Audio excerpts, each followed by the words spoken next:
But okay, so tonight we are going to discuss what chapters 10 through 17. And you know, I think like these pages, not for nothing, but I think like these pages are kind of the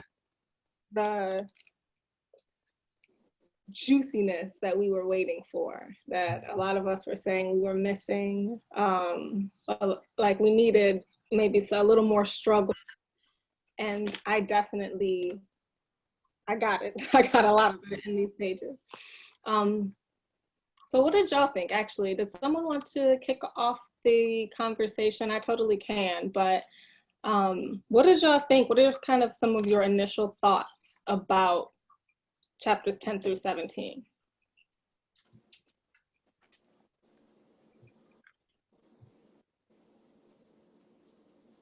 It did feel like this is where Marisol comes into her own as a well, she's always known it, but sort of realizing her trans identity as not just like a figment, but something that is tangible and possible. That she is, you know, she is friending other trans people and queer people, but she's also looking into her own identity and starting that process, as well as she's literally starts the process of the transformation, not just psychically. Right. And also kind of like how that idea of coming into your own, starting to be who you are, how that cannot be done without interacting with the world, right? And so we get a lot of that, a lot of Marizol's interaction like with the world, with the police, with her friends, different shelters, clinics, a lot of people coming into their own. Those are things, they're in a position that those are things that they probably won't ever have to, right, experience. Anyone else? What are some of like the initial thoughts? Ms. Sherry?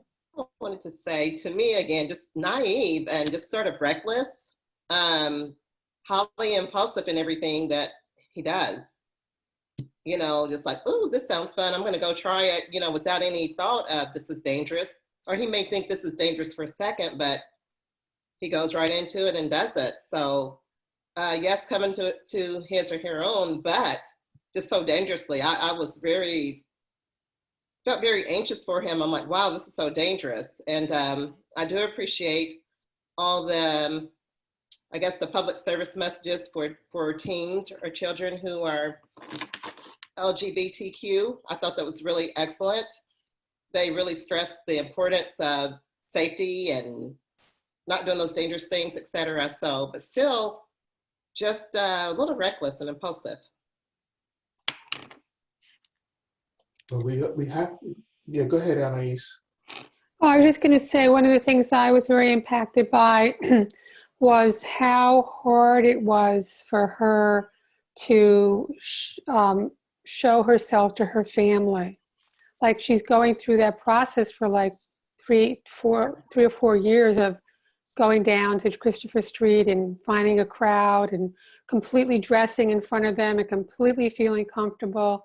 And it's not till her 21st birthday, that birthday party she throws when she's 21, that Selenis is the first time she sees her in full, you know, dressed as a woman, being out there as a woman, Marizol being out there as a woman. And that really struck me, that the pain of how hard it was to show herself to her family and what that raised for her.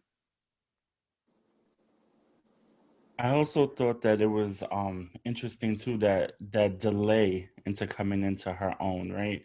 Where her peers, when she was younger, they were allowed to like move into their own by like usually like that sweet 16 party, right? But Marisol's kind of coming into her own was much more delayed, as she had to keep suppressing and kind of like pushing those things down. I really, sorry. Sorry. I really appreciated the educational component throughout these chapters, and her of coming to herself and you know, of accepting herself, and I guess, you know, finally showing to her sister Selenis.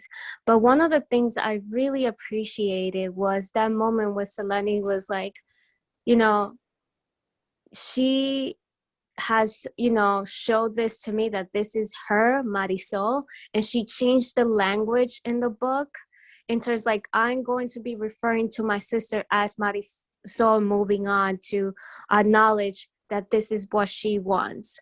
And I thought that was so powerful when she did that.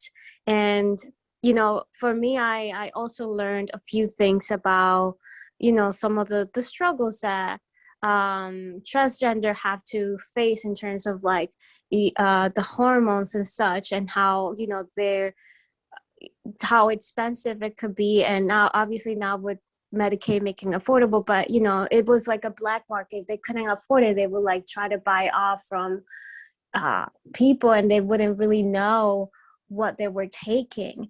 And so for me, that was such a learning process, and like you know, something I didn't know, and I appreciate it again with them highlighting the importance of really providing these resources. So it was just, you know, really, I think, you know, it really like wrapped the stories right, like right here. But I really appreciate a lot of those things. I think it was important too. One of the points that Selenis made, where the story is most certainly and deservedly focusing on Marizol, but I think it was powerful when Selenis admitted that she was mourning the loss of Jose. And I think that's important for families or friends of people that are trans people to understand that it is okay to mourn the loss, and it's not a sign of, well, in my opinion, I don't know if it is a sign of disrespect, but I think it's that there might be a lot of shame or discomfort, or not knowing what to do to come to terms with that loss, or what to do with those feelings. So I thought it was important that was acknowledged, that you as the loved one may experience that loss, and to mourn the loss of that person while you accept, you know, the person that they have become. I think it was just very important to put that out there, that that is a real thing, and that is a real feeling, and, you know, something people have to grapple with. Linda, did you have a comment? Yeah, I was just going to say that we had talked about previously the one person in your life that makes or breaks you in some way, and to meet her running into the doctor at the hospital, I thought was a pivotal moment, because that doctor saw her. And that was one of the first, I think her name was Dr. Raquel. That was one of the first people outside of her circle of running buddies that really supported her. And I think that had she not met that doctor and gotten that doctor's support and encouragement, she could have stayed in that dangerous cycle that she was in. You know, what was interesting about that was the doctor was almost like, well, what have you been waiting for all this time? Like the doctor kind of realized that Jose was transitioning into Marizol, but I guess the doctor could not lead that conversation. But the doctor knew, you know, or at least assumed the direction that Marizol was headed in. She was one of the first people to meet her where she was, and was willing to take the journey as quickly or as slowly as Marizol wanted to take it, but she was always there for her. You know, the one thing about that, also about that scene, I know nothing about it, but how quickly the doctor is able to prescribe drugs to start that transition process. Yeah, it did seem like there was a lot of. Yeah, I don't know what it takes, but it just seemed like, it was like a regular doctor's appointment. And the next thing you know, she was getting what they called some kind of prohibitor, and she was getting shots. And again, I don't know the process, but that seemed really quick. And again, the doctor knew or kind of assumed that that was the direction that Marisol would be going in. But I don't know, like I would have assumed that some kind of psychological exam or something more than an exam would be necessary. But that's me bringing my own bias into what it means to identify as trans, that I'm thinking. I think you're right though, Ron. And Marizol did mention what you're saying. She did say that. She did say that it takes. She didn't say that she did it, but she said usually it does take like some type of psychological assessments by like a therapist, clinical therapist, to determine if the individual is mentally capable, mentally strong enough to endure that transition. So you are right in that sense. And I agree with you. And I also wondered, I wondered about that deeply, because I wondered, just on a very basic level, like if Marizol was in my family, one of the things that I would have probably brought up, because I'm so bold, I would have said something like, you haven't even graduated high school. You don't even have a job or a place to live. Like I would have probably had more questions than the doctor did. And I kind of wondered if that wasn't a problem, not having a job, not having a high school education, not having a place to live.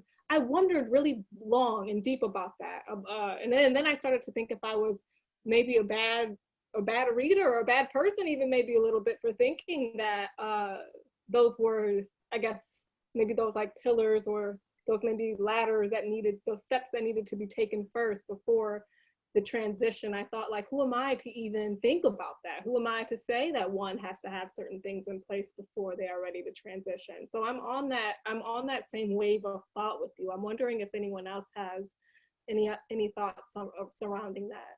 No, Brandon, I'm sorry. No, I agree with you. I was thinking the same thing. Like, I just thought she was just really living life, and she was only 17, and the not coming home and the causing all the problems in her family, taking the ATM card and running up $18,000. And I was just like, even when she got arrested, her thing was like, oh, where are they going to put me? I'm trans. And I'm thinking, like, you just stole money from your family. Like, you're in central booking. Like, all of this is serious business. And it just started to feel for me, just like, and again, I don't want, like, as you said, Brandon, like, I don't want to be insensitive. But I'm like, $18,000 is a lot of money. And it just was like, she just kind of explained it like, oh, well, I wanted to get over my feelings. I wanted to, and I get it, but you can go clubbing, and not spend $18,000. Like, it just felt. I would hope so. Yeah, right. Listen. Me and Marizol, listen, okay. Me and Marizol are the same age, and things are expensive, Yeah, well, okay. I don't know. I think it was just really trying to focus on how important that transition was to her, because even when, like Rachel said, when she was in central booking, and then she has like that aha moment when she sees the trans also person who's being like charged with something, it was like, I don't know if that's necessarily where you would have that aha moment. Right. Okay. But I wrote down the same thing, Willie. I said, really, that's what you're thinking about right now? Right. but it goes to show a lot of the obstacles that she faced. It's like the whole dropping out of school. Like, you could tell that wasn't easy, but it goes to show, like I said, like what the youth are facing, especially the trans youth, because they're being bullied, and it's like they're being kind of forced out because no one like that doctor is seeing them.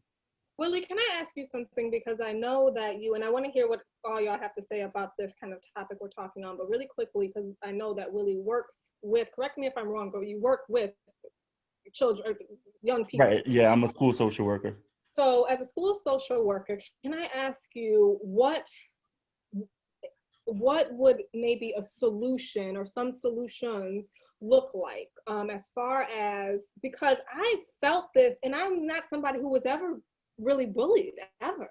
And I felt this from the top of my head to the soles of my feet. I was like, yeah, you know, and I would never ever advocate for someone to drop out of school. But in Marizol's case, I was like, yeah, you're not doing yourself no good by staying there.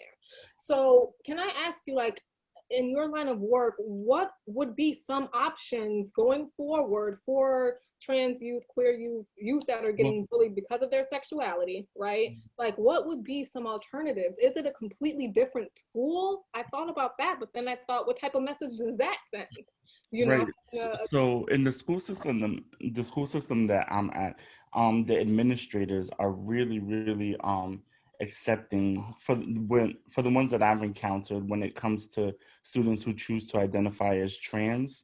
So, you know, right away when a student identifies, they try to find like a gender neutral bathroom. They'll ask them where they feel comfortable and things like that, of that nature. There's also New York state laws, right, that are in where like you can't kind of like out a student to like their family, right? You kind of let the student lead the way and you get those conversations going. Like I had a parent one time that she called to speak to me because she wanted to bring up her her child to me, who was identified as like a trans man, and mom was just not accepting to it at all. Like the student wanted to be called a different name and all that, and I had to say, you know, by law we have to follow what the child wants to be called. You know, we were creating a safe space for this individual. So you know, and you know, I refer for services and gave resources and all that, but you know, there really is a struggle. Like I felt so I don't want to say saddened, but it was just really like emotional. Like I felt for that child just because I was like, wow, like the child really has to come up against a lot. And so it's like, if you have like your basic needs aren't even met, right? Because it seems kind of shaky with like Marisol, for instance, being kicked out, going from place to place. So how could you even focus on education or trying to learn? You know, that's so secondary. Right now, you're just worried about food, you're worried about shelter. And so I think in the school system, we definitely try to create those spaces. And I've had some parents that were really accepting of it, you know? So I've dealt with it all, but I think that the most important thing is really just trying to make sure that that the youth feel supported and seen, like kind of how Marisol felt with that nurse. So I really just listened to the children, asked them what their pronouns are, like what their names are, like what they want to be referred to, because you know they want to be accepted for who they are. Yes, yes, thank you for that. Thank you. And May I ask, how old are these children that you're talking about? So I have like middle school kids, but I have some children that have um identified as trans as low as like fifth grade.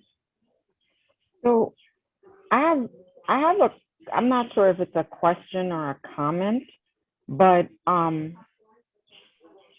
so Ron had made a comment a couple of weeks ago, I think it was, maybe the first session, as to how do these people, these children, I'm just talking about the children in middle school, know? Like, is there a way as a social worker, and I'm sorry, I don't mean to like put it on you, but I was just kind of piggybacking off of what Brandon said, like just your advice or opinions. I have a middle schooler, so to me, that topic is very important, and I also hear comments that are coming from that.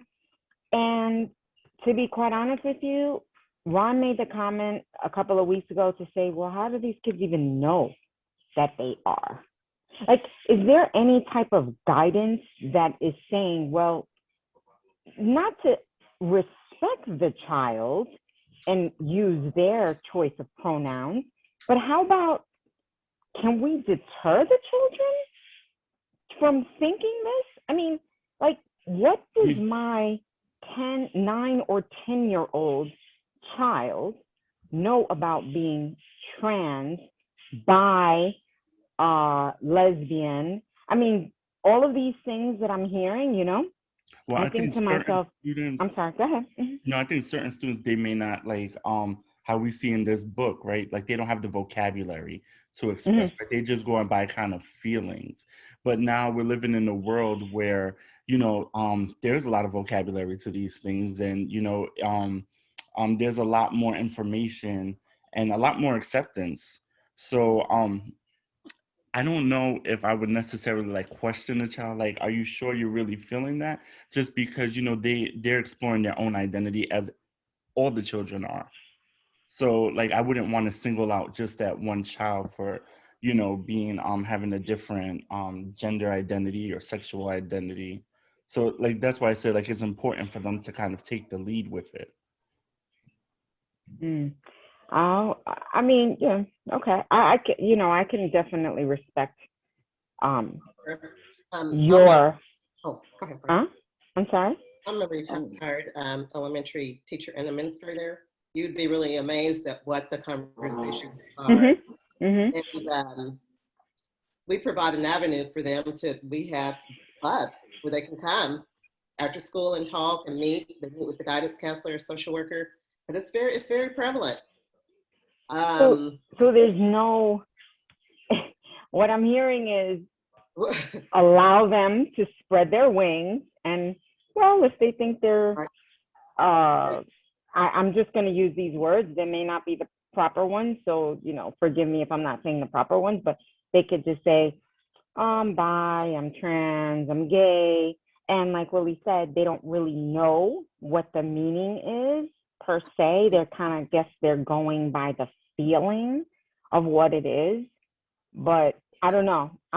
I'm sorry, but I don't think I quite agree with if my daughter came over to me and said, well, I'm going to identify as, I don't know what the proper ones to use, but let's just say she's a she, but she's going to identify as he, and she's 9 years old.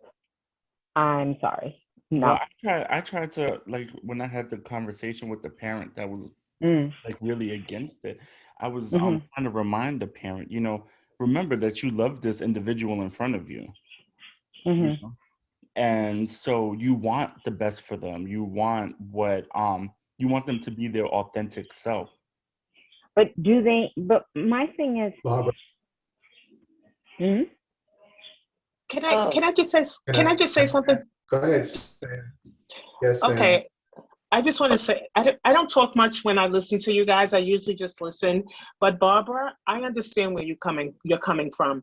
And the reason why I say that is my stepdaughter was in middle school where I live at. And her mom is a lesbian. So as she was going through middle school, she thought she was a lesbian too, and started building relationships with girls in middle school. So at the time, she was living with myself and her dad. So we didn't know what to do. This was a new experience for us.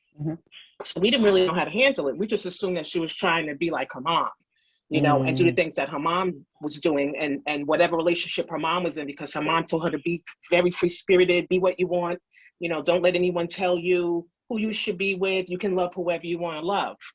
So now going forward, she's now 20 years old with a baby in a relationship with a man. So I guess back then it was a phase that she was going through. And that's what she thought she wanted to do and thought she wanted to be with.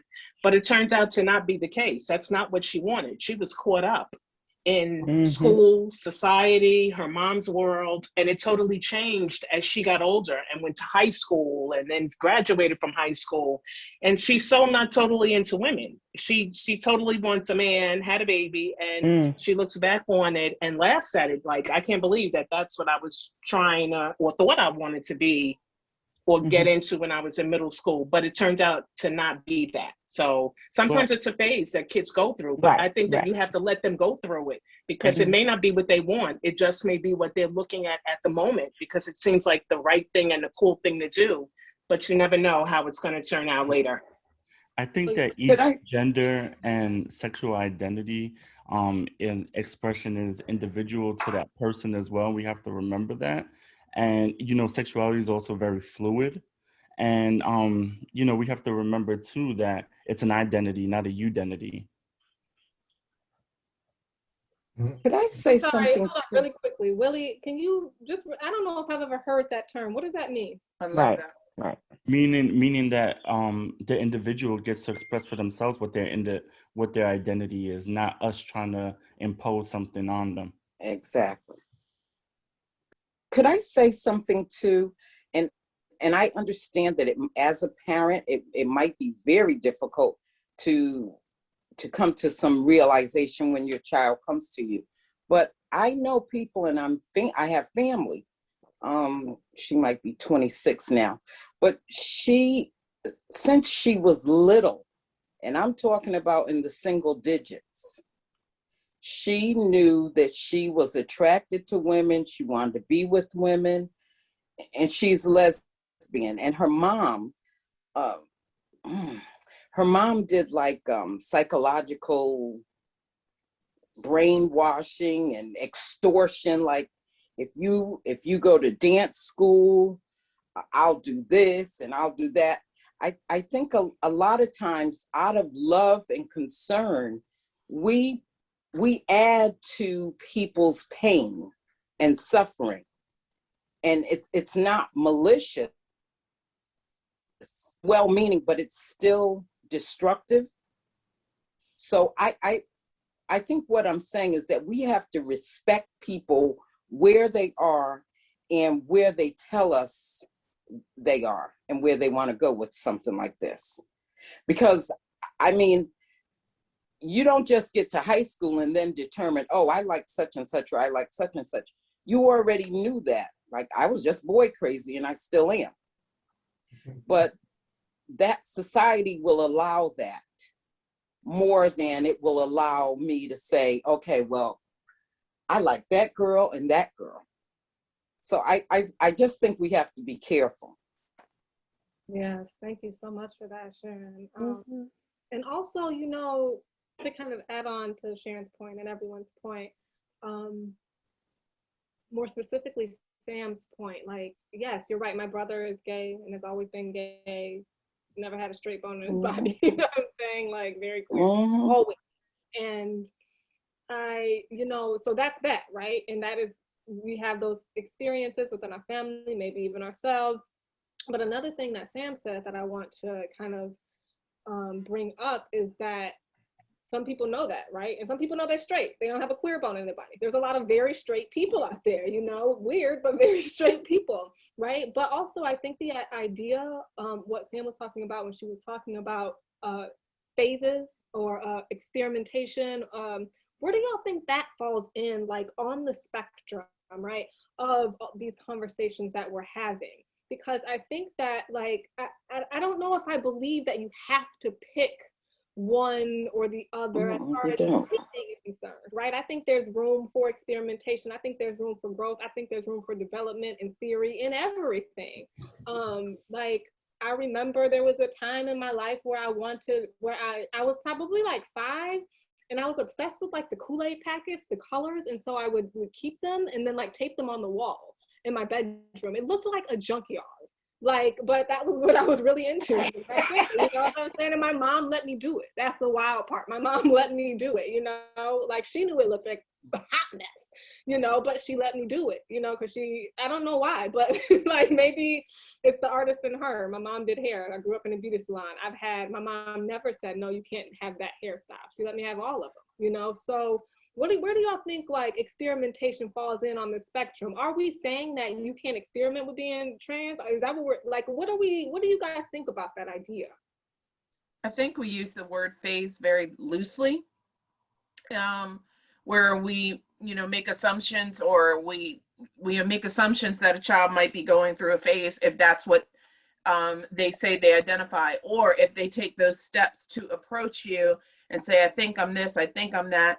Depending on the age of the child, they may not even realize or recognize what it means to have an attraction to the same sex. They may not realize that just because you prefer to be in the company of girls all the time and you're not interested in boys, that doesn't necessarily mean that you're gay.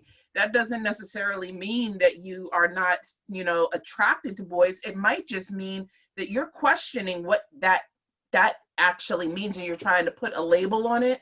And like Willie said, maybe they don't have the vocabulary to be able to express it. And I think that's all the more reason why we have to be careful when children approach us, with feelings like that. Maybe instead of, and don't misunderstand, I'm absolutely not criticizing anyone, because we all do pretty much the best that we can, right?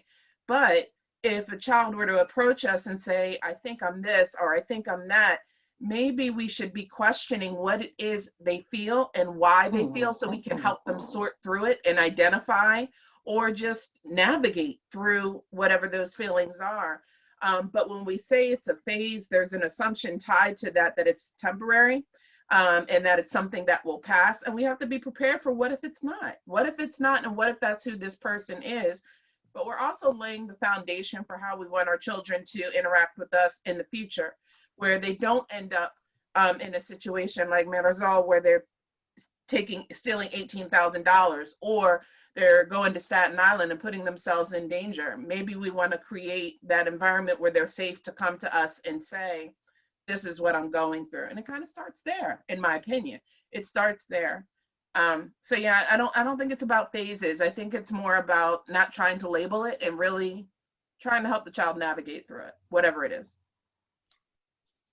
I was thinking that, in line with everybody's saying, we're kind of focused in this very conversation. We're focused on what our children or the child might be saying, and I'm thinking, what are we thinking and feeling?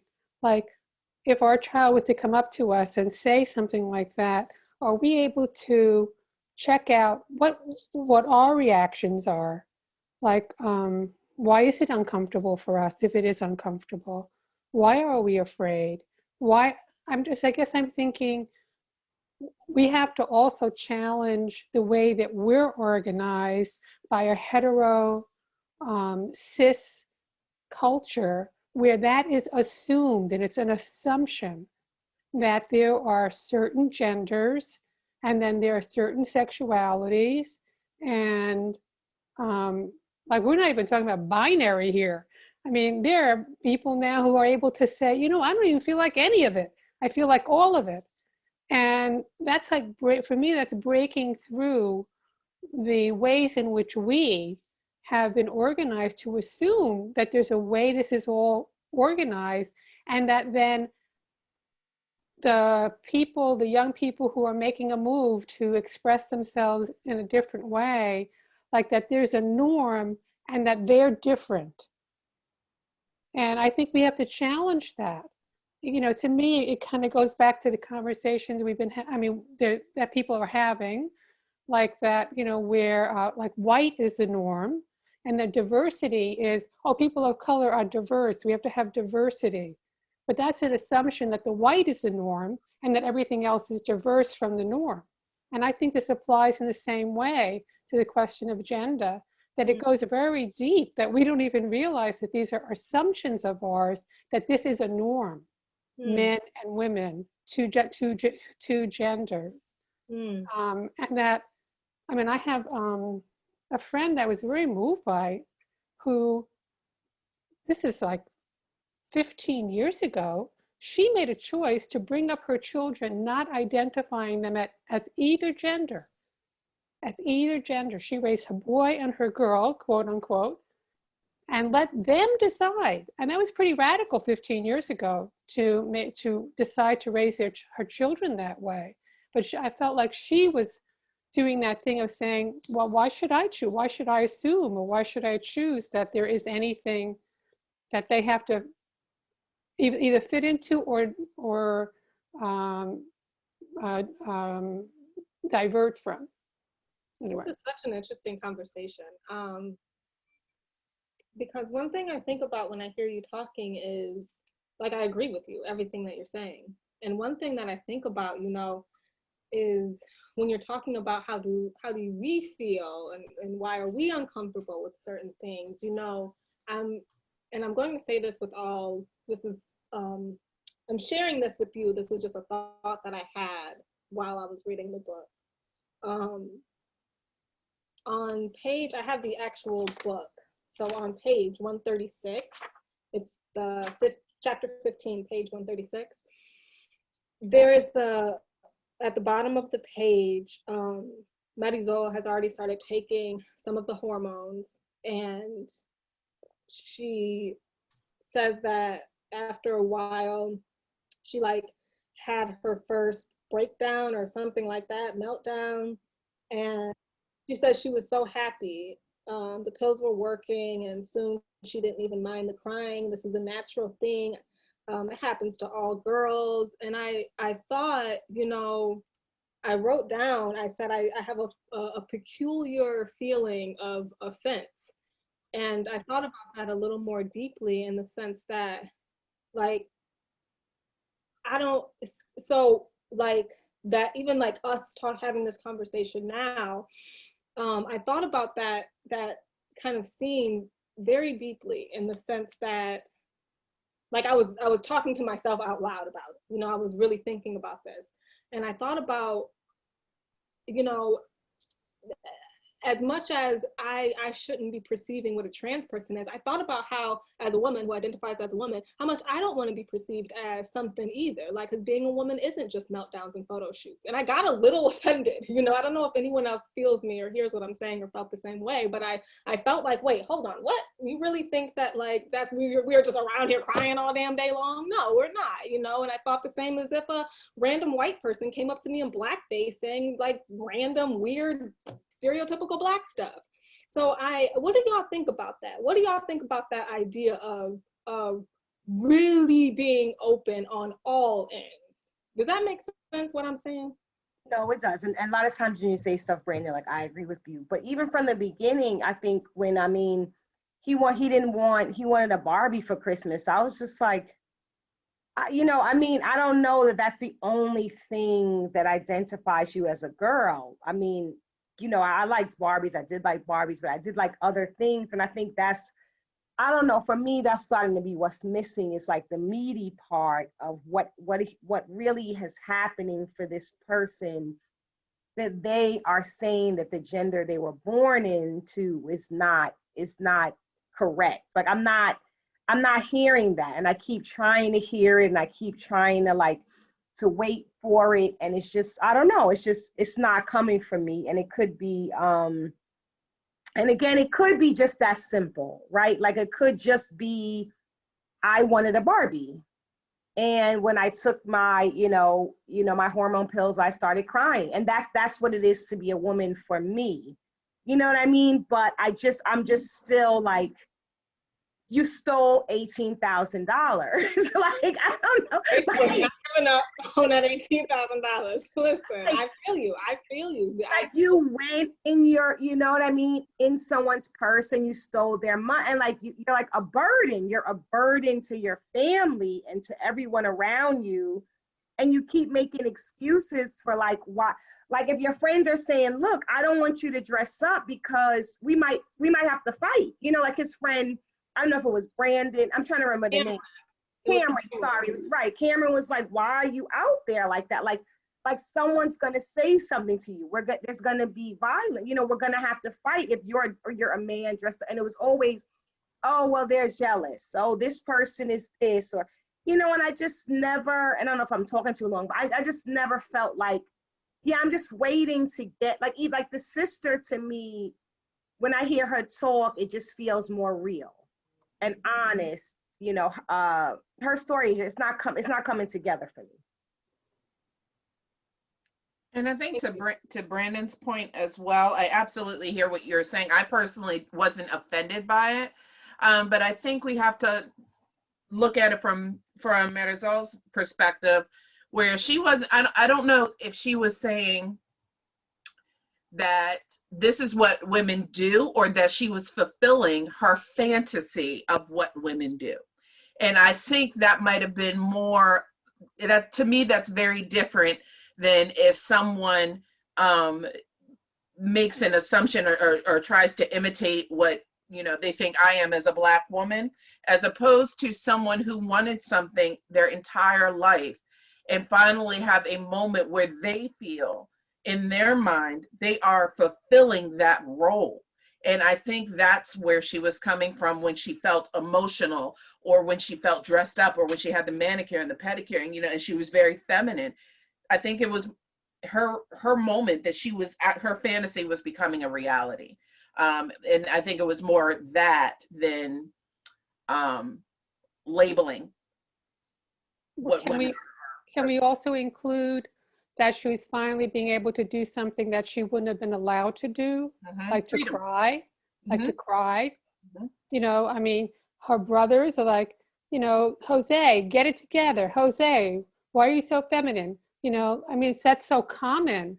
You know, like I think about her taking the Barbie doll, or, you know, when she grabbed her sister's doll and wanted to play with it, nobody was saying, like, that wasn't something she was allowed to do, play with dolls, cry. Boys aren't allowed to do that. I mean, now more and more, you know, people are getting it and allowing that. But in that scene in her family growing up, that was not allowed. So my sense is like, it wasn't only that, it was that she was having this experience of being able to cry and allowed to cry and be herself, where she was growing up in an environment that wasn't allowing her to be feminine. It wasn't allowed.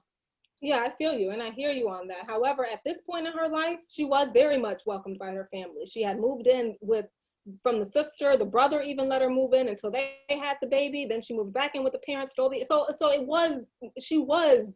wasn't like the world was against her at this point. It wasn't.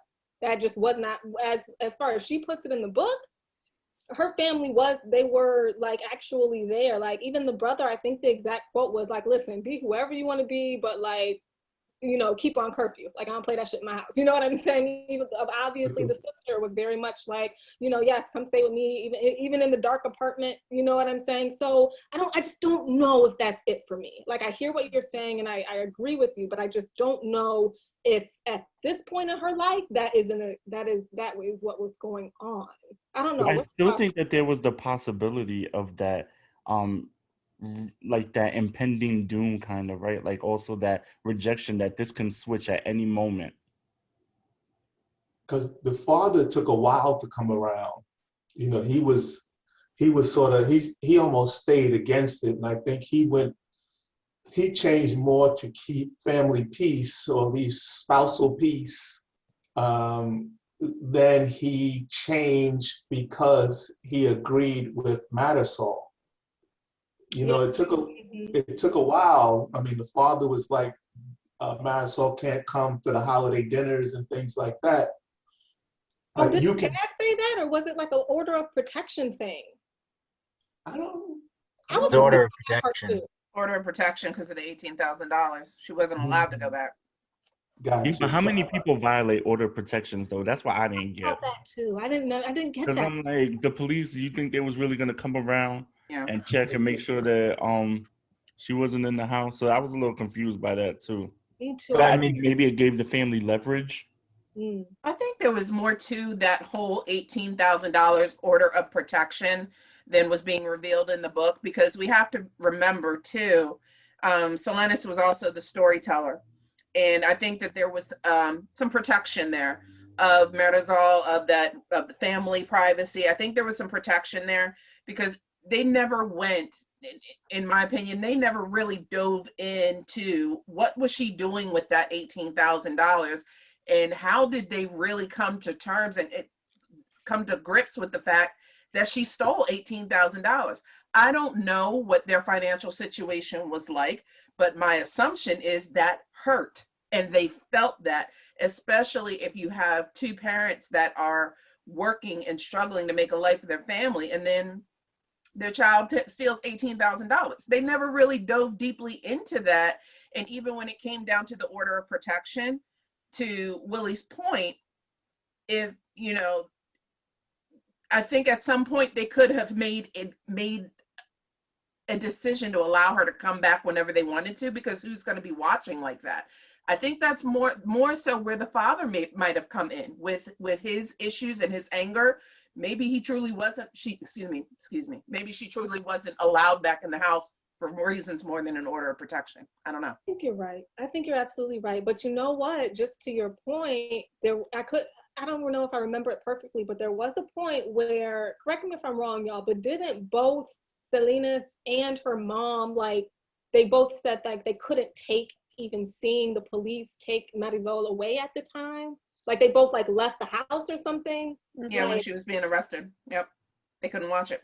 So, I mean, they couldn't even watch it. So let alone be able to tell it to strangers. I think it's probably it's a lot more, I think, than what we're getting. I also really liked how Selenis was kind of going into like, you know, she was dealing with her own shit at the time too, you know, her own problems. And the mom and dad were dealing with that. Like everybody has their own things, right? Life still happens. It still continues. And where things weren't really how important things were for Marisol, right? And we get to see that in her parts that she's writing. Like Selenis, I believe, is just like, well, I knew the bullying must have been too much, but you know, and like you don't know the depths of it because, you know, everybody still has their own shit kind of going on. Yeah, I think there was a shame factor in there too. There's probably shame because we know how families can be, talking about shameful things that happen in the family, or maybe they just wanted the book to focus on Marizol and her transition and what she was dealing with, not putting so much emphasis on the crime that was committed. Not sure, but I think there were some holes there.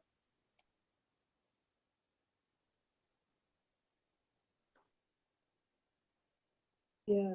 What did y'all do? Did you want to add anything? You know what's interesting to me is how on the one hand, families are accepting of gay children, but once that gay child starts talking about becoming or starts talking about transitioning, then it's like a whole other ball game. Like, you know, they don't want to entertain that. Even I think Marisol is dating someone who wants Marisol to play down, like when she is like, I don't know, I don't want to say extravagant, but when she's dressing up and they go out and she's like the life of the party it seems as though in a gender non-conforming way, her partner wants her to tone it down. And even in the that TV show Pose, in the first episode, one of the young trans women goes into a bar of straight gay white men, excuse me, not straight gay, of gay white men, to make a point, to try to protest that this bar doesn't really welcome trans women. And I thought that was interesting also. I'm really glad you brought that up because it was hinted on briefly in the book. I think they were talking about drag shows. I think it was the 21st birthday, Marizol, her 21st birthday, and she's seeing Laverne Cox. She's in Laverne Cox doing drag. And she mentioned how there's a huge stigma with drag queens and trans people doing drag. But that was kind of it. She mentioned it and it was over. And I think that there's a lot of history there. And I have a lot of literature on it. I worked on a TV show about trans women, and Marsha P. Johnson and a lot of her friends we interviewed. And there's even, I mean, trans people have never been accepted in that community. It has always been a really rough road for trans people. A really rough road. So I I really appreciate that, Ron. Do you, if you can, I know you've been dropping some great links in the chat. If you can find that scene, I would love to share that with the, not the class, but the group, because you're right. There, you know, and that's why, to your point and to a lot of our points, that's why, you know, I can't imagine, because I feel y'all when y'all say, like, where is the emotional, like, where is the emotional words on the page? Where are the scenes that really identify, that really connect us to Marizol wanting to transition, wanting to feel more feminine at a very young age? Where is it on the page? It's lacking. And you're right. You're absolutely right. However, you know, there is something about how violent really the trans culture is, how exclusionary it really is, that I just can't, you know, for a lack of better words, I can't imagine nobody wanting to do that, you know, if it wasn't really truly in them, because it's not a safe space. Do you see what I'm saying? It's not a space that is like, it's not like, oh, I'm going to, like, not for nothing, transition like from darker skin to lighter skin because my life would be better. A lot of us probably can be like, okay, well, maybe it might. I don't know, maybe, possibly. But that world, the trans world, it is not cool. It's not, you know what I'm saying? So I can't imagine someone just gleefully wanting to do that. That's why I feel it has to be innate. It has to. It's like the equivalent of colorism almost, where, you know, with colorism, you know, people are criticized or compared, light skin, dark skin, whatever the case may be, whether you're Hispanic, whether you're Black, whatever the case may be, for people of color, that is something that is active and real. And also in the LGBTQ community. And I know that episode that Ron referenced, but it's also interesting. I'm a big fan of RuPaul's Drag Race, and this is the first season where they have a trans man that is competing in the competition as a drag queen. And there's a lot of concern and question, and I would really be interested in really hearing how people behind the scenes, or people even in the cast and the competition, feel about competing with someone that was born a woman in a competition, you know, that assesses the, you know, your capability of giving the illusion of being a woman. So yeah, it's interesting how to Ron's point also, when he was saying that it's one thing, you know, if you're gay, you can accept that, but the moment that you start talking about being trans, it's something different. I think it's about, it's not something that can be contained anymore. It's something that people are going to see, people are going to know about, and those secrets are going to be out. So yeah, you can be gay, but don't be flamboyant, and, you know, no, you can't be trans, because then people are going to know. I think it has to do with the secrecy, and it all comes down to the shame, and you have to deal with your own mess and why you might be ashamed of that, and why you don't want to see your loved one be their best self. You gotta hold yourself accountable for where those feelings are coming from and question that. But I think it all boils down to shame when it comes down to that feeling, an underlying feeling of shame. Very interesting. What do y'all think about that? Because I can agree with you, Letitia, I can agree with you, but I you know, I don't know if it's shame or if it is confusion, right? And this is how I'll break this down really quickly. For example, like if you're mommy and papi, for example, mommy and papi are a heterosexual couple, male and female. They know how they intimately behave, and they know how other heterosexual couples, and they even know, they have an idea, a very clear idea of how gay couples interact intimately. I think that it's a confusion, right, with trans people, with trans intimate relationships. What I think is that it is a confusion there. Like they can't pinpoint it, they can't check the mark off, they don't know what's going on, they're not a part of that world, they're extraordinarily confused, and they don't they may even be afraid of the knowledge that would clear up that confusion.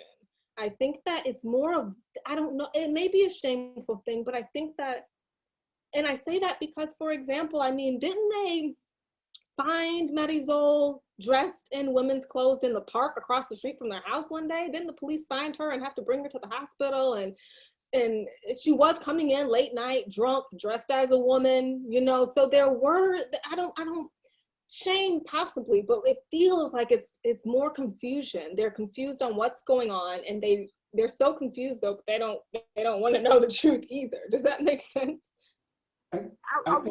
Sorry, no, Ron. You go ahead, Rachel. No, I'm sorry. I just was like, I think as a character for this, I really want to root for her. And it's just not, again, you know, and not to like push the point, but it's not coming together for me. Like I want to, you know, even that night in the park, you know, she said, oh, you know, someone slipped me some drugs, but you had already admitted that you had been taking all kinds of drugs. Yes. You know what I mean? So, you know what I mean? And then that night it was like, oh, you know, you know, it was just like a lot of times, you know, I don't know if I'm making, it's just like, it was just, you know, a story about a teenager. And I don't know that it's, again, coming together, like that all these things that happened were because of you transitioning or you not being in the right body. And I guess maybe that's the point, that I guess you do act out or you don't, you know, but I again, it just, I don't know. Sorry, Ron.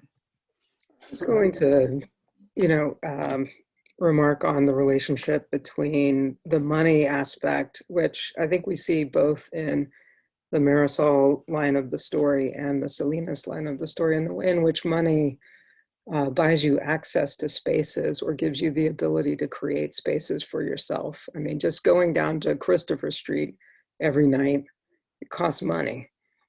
Going into clubs, you know, going to bars costs money. I mean, if we're talking about $1,000 a month, or, you know, $1,500 a month to get to $18,000, you know, if you take that on a day-to-day basis or a week-to-week basis, I mean, it's a lot of money, but it starts looking like not so much money when you're having to go to all these spaces and buy drinks and buy drugs and all of the other things that allow. And not to cut you off, Robert, but if it's your money, that's one thing. But if it's somebody else's money, yeah, then no, I hear that, but yeah, you know, I think that there are lots of people who go through this process who have that kind of access to the space to be who they want to be. And, you know, the drive to find that space for yourself to be yourself, I think leads to a lot of bad decisions, whether it's drug use or, you know, and let's not even call them bad decisions that you're taking or one's taking to be the person you want to be. And I think probably most of us here have spent money in ways that allow us to be who we want to be. And if we added it up, it probably comes out to quite a lot. You know, so, you know, just I don't know, I feel very sympathetic and, you know, find myself compelled by the story, and I find it very true. I mean, I've known people who have transitioned, you know, as many of us probably have, and you know, there are challenges, I think, in terms of the economic situation that Marizol is in, that, you know, many others who undertake this journey don't have. And, you know, I think we see a parallel with that in Selenis. So I just, you know, wanted to throw that out there. I will also like to add that she didn't have the kind of conversations to navigate these things again. And so her behavior was completely understandable because she didn't know a lot of information about what, at the time when she was little, what she was feeling. And they mentioned that so much in the book that they didn't talk about it, that, you know, we just came and say hello and all of that, but nothing was talked. We knew, kind of suspected that she was going through bullying and all of this, but there wasn't really an outlet to speak about these things. And obviously, and when you don't have this outlet, the moment you have it, you know, you just kind of go crazy and like, wow, like I'm learning and I want to do this and all of that. So it's important to keep in mind that, you know, she didn't have the structure and those conversations and those language to talk about a lot of these things. And also, you know, it's true, like a lot of these things, like money, if money will allow you to be who you want, like it will come to probably more than that or something. So for her to first have that initial freedom and all that, it, you know, after being and continue to be just so constrained and not knowing how to navigate those waters. So yeah. Yeah, I mean, I can agree with you, Liliana, and I appreciate that, and what Robert said as well. But I guess I also can really see what Rachel is saying, because, like, to your point, Liliana, like yes, like you have kind of, you found this like utopia, if you will, that you really feel good in and you feel like yourself. But that wasn't the first time that Marizol felt like that. Do y'all remember when she was working in the kitchen?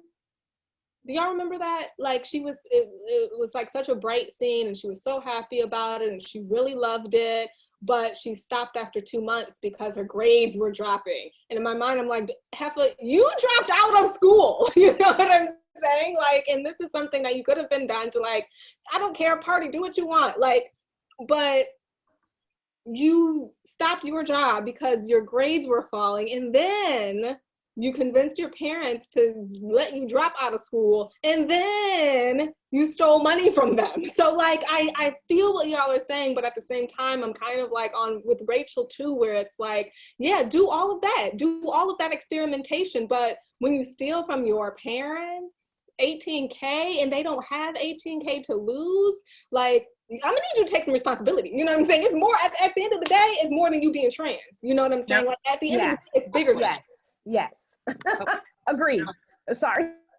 Oh, go ahead, Exactly. Rachel. I mean, I want to feel so sympathetic. However, looking at all the things that she has done, to me, I'm thinking conduct disorder. You know, the late night outs, sneaking out of the house, stealing the money, clubbing and drugging. That's a bigger issue than male, female. There's some other things going on there that I think just they haven't spoken of. And I did go on her Twitter, on Instagram, because I love Instagram.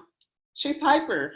She's very hyper, very, you could see the personality. And so I'm just wondering what what's going on with her exactly, as far as during that time, like a conduct disorder or another mental illness. I don't know, that's just my thinking. We did get a portrait of depression there, I think in maybe the last chapter or the second to last chapter, I can't quite remember. And so manic depressive might be, you know, something that we're seeing there. I don't know what we're going to see in the rest of the story, but yeah, I think that's there for sure. Sherry.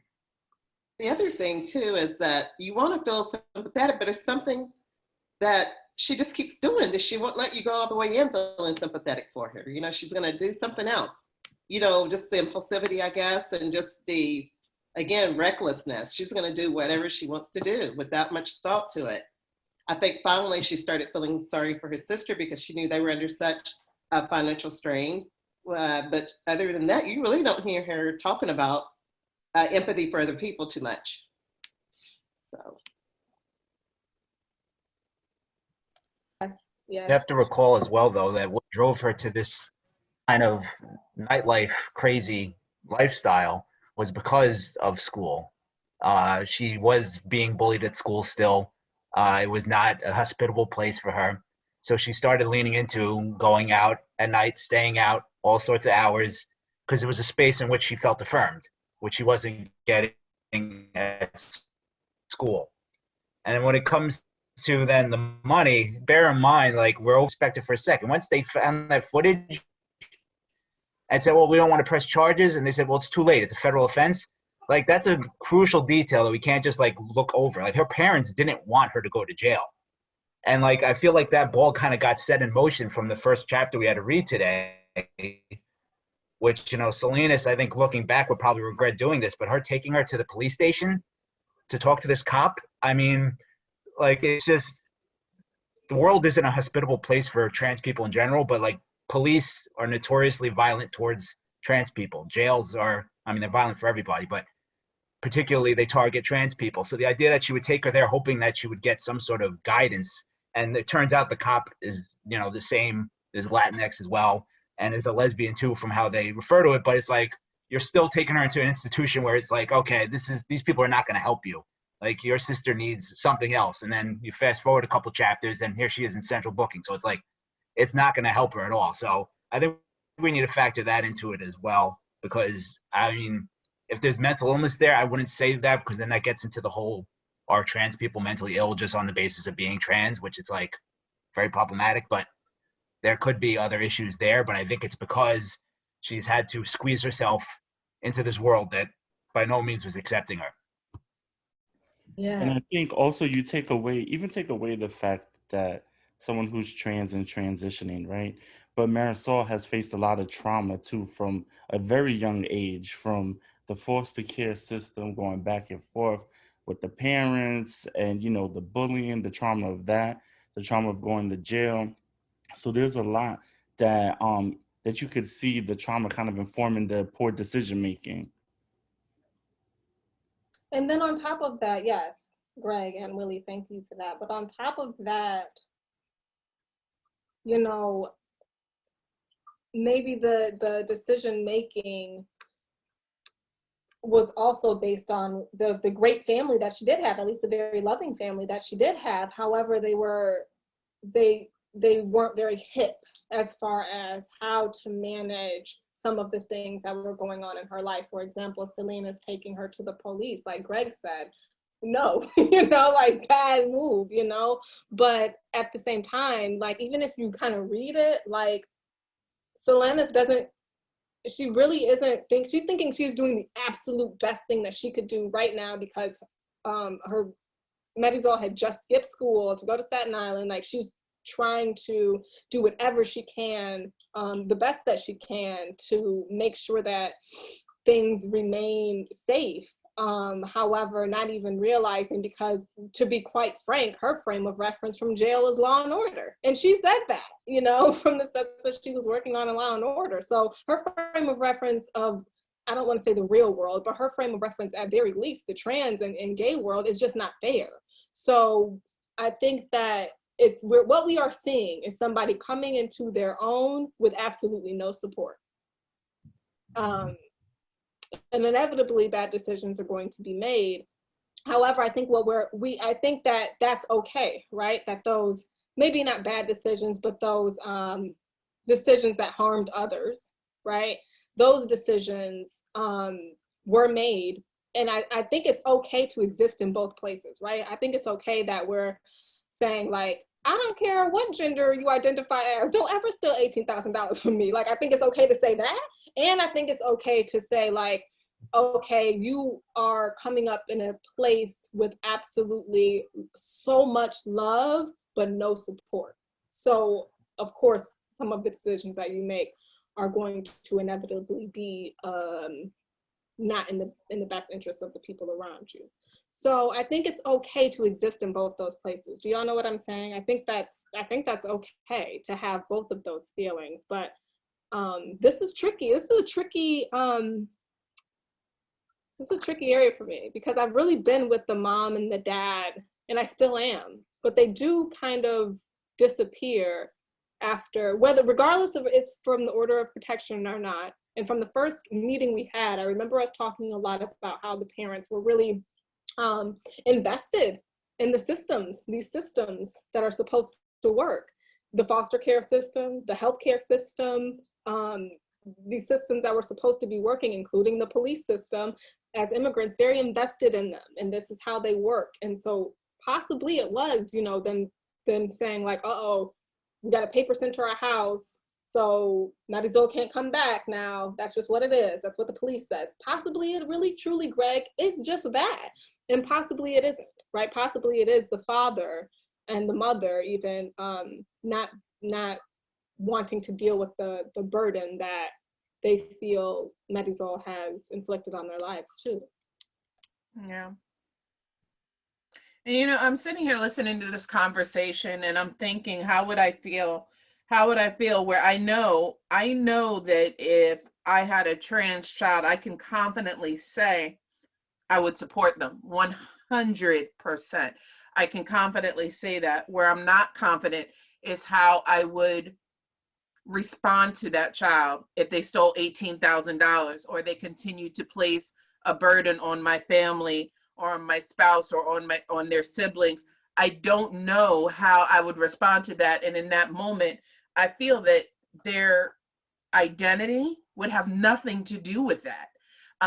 And I feel that I would be able to compartmentalize.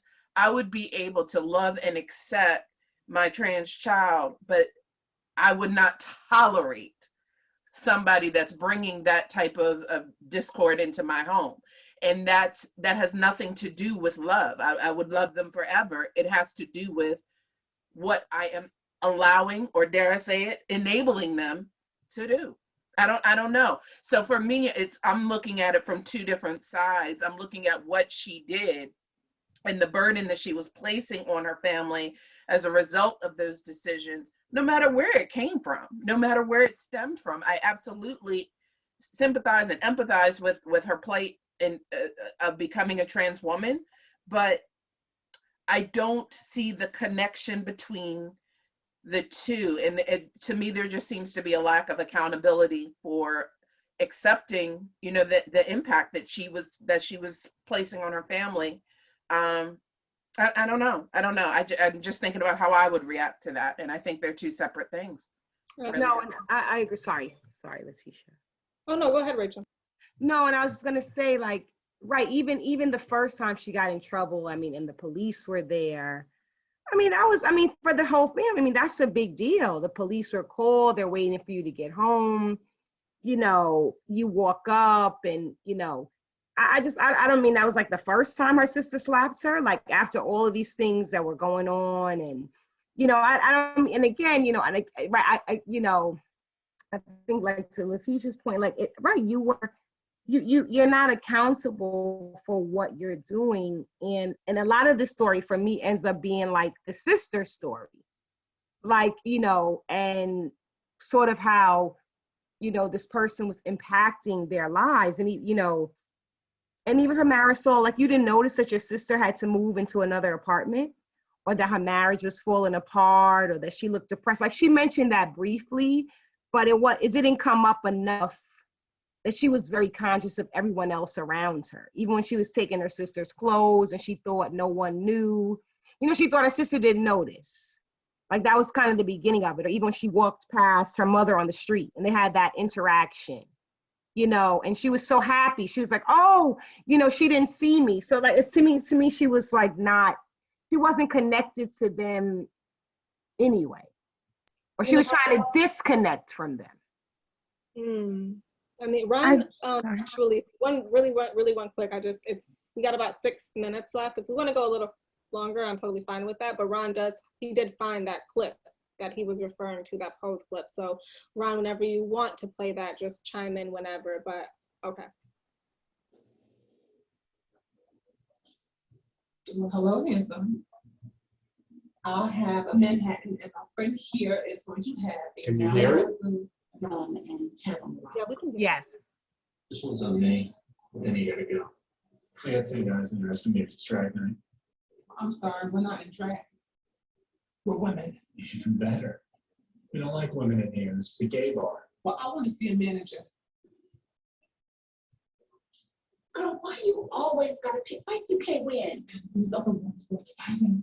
I'm Mitchell, the manager. Can we speak outside where it's quieter?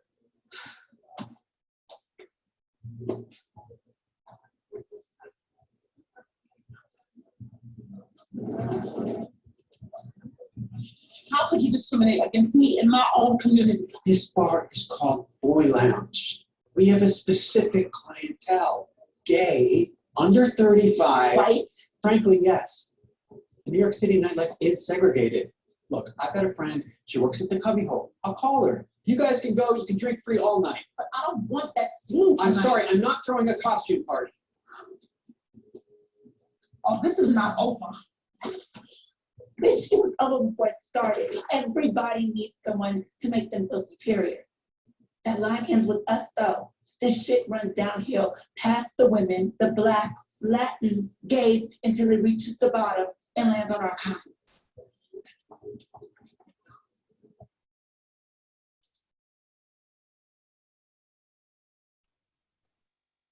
Very brilliant.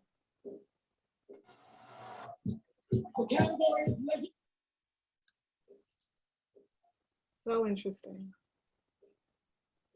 Because, you know, when we use that phrase, LGBTQ, there are others, we almost like lump all of those identities into one. And that scene shows how hierarchical it really is. Mm-hmm.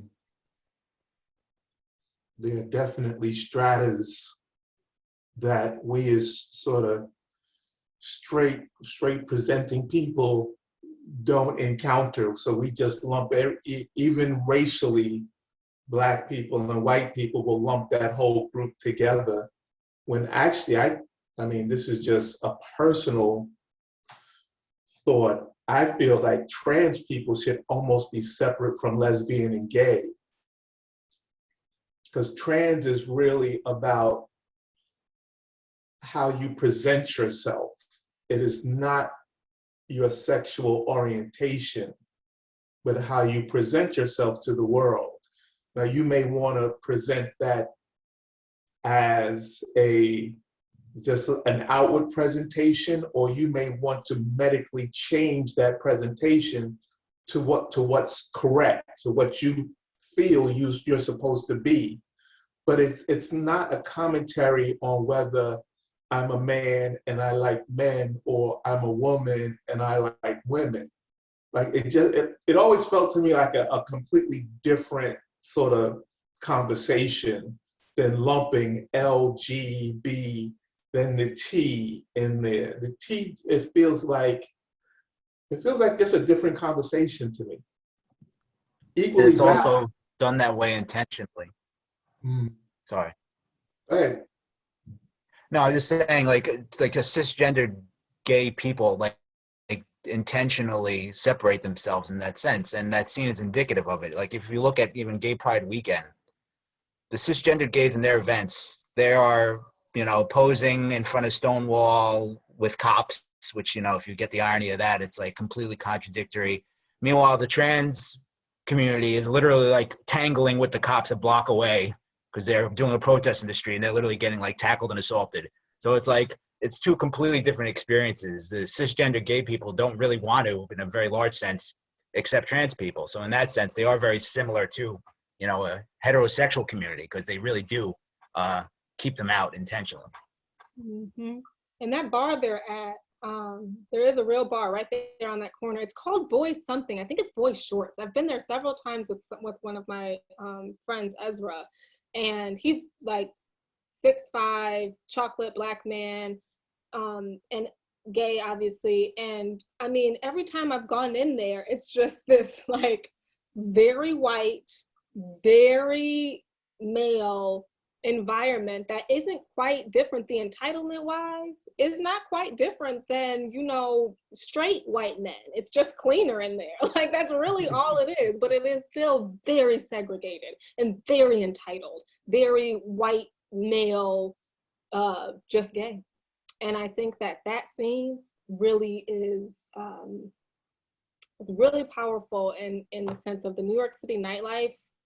If you've been out there and you've been in it, it is very segregated on every single level.